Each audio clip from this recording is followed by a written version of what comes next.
The needle stung more than Jake expected, but he didn't flinch. At 38, he'd faced worse: sleepless nights with a toddler, the ache of an empty house after Sarah left, the grind of single fatherhood. Donating blood wasn't heroic. It was just something to do on a quiet Saturday while his daughter, Mia, was at soccer practice. The community center's blood drive poster had caught his eye. Save a life today. Simple enough.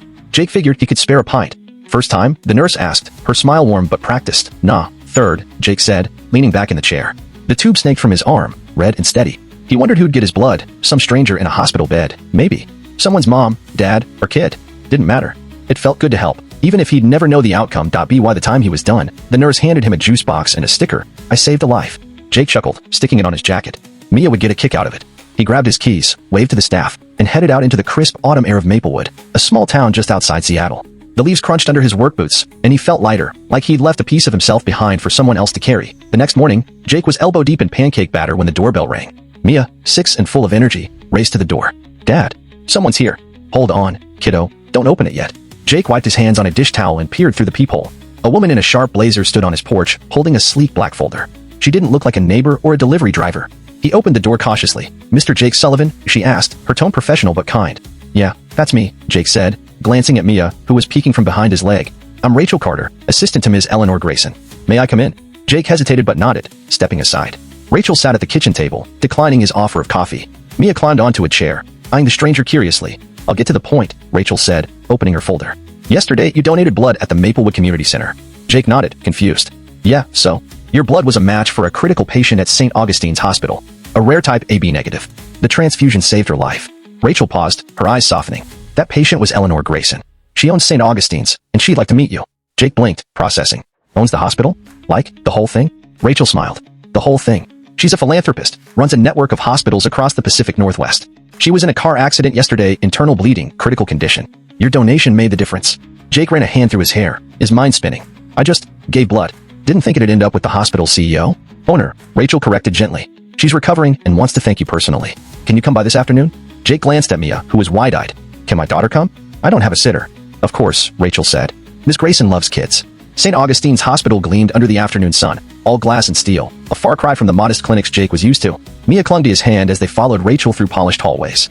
Jake felt out of place in his flannel and jeans, like a carpenter in a boardroom. Nurses smiled as they passed, and Jake wondered if they knew why he was there.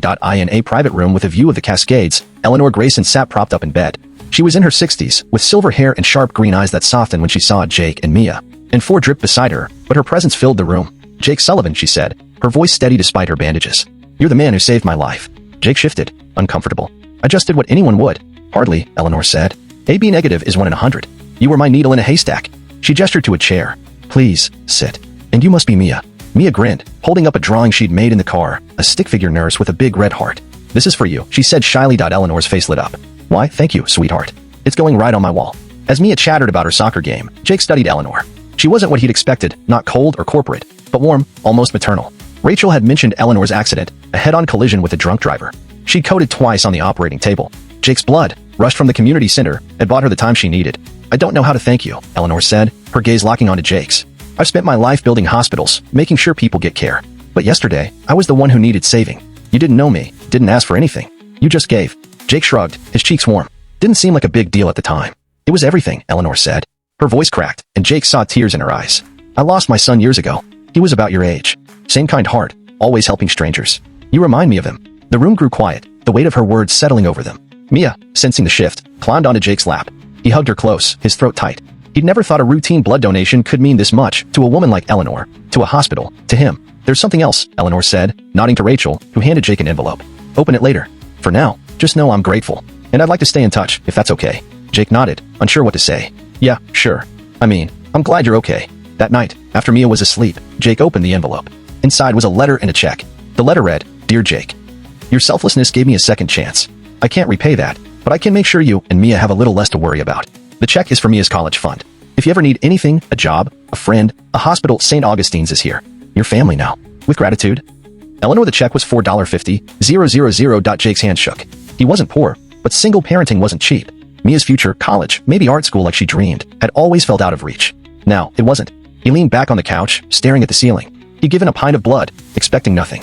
Instead, he'd gained a connection, a purpose, a reminder that kindness ripples. The next weekend, Jake and Mia were back at the community center.